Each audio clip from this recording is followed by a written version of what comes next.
ঘটনার মূল এখান থেকে দেখুন, এই যে সোহাগ যাকে হত্যা করা হয়েছে, এটা খুব খারাপ বিষয়। একটা মানুষকে হত্যা করছে, সে যেমনই হোক না, ভালো হোক না খারাপ, কিন্তু শুরু করেছে কিন্তু সে।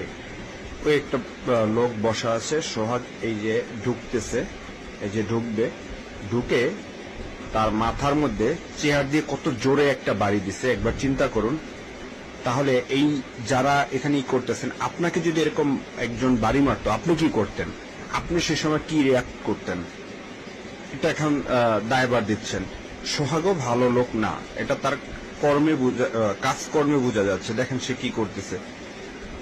আপনারা তো সবাই একতরফা দোষ দিয়ে যাচ্ছেন।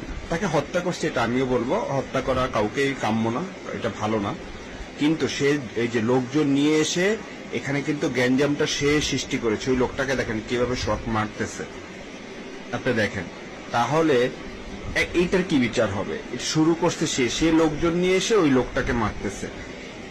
এই জন্যই সে তার এই বিচারটা এরকম হয়েছে। এই দেখেন, এই যে আবার বের হয়ে যাচ্ছে, তখন এই ছেলেটাকে মারতেছে।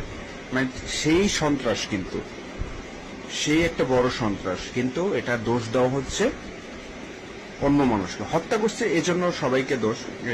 যাই হোক, এটা ওই লোকও আইনের ব্যবস্থা নিতে পারতো। এখানে চাঁদা চোদা আমার মনে হয় কোনো এরকম কোনো বিষয় না।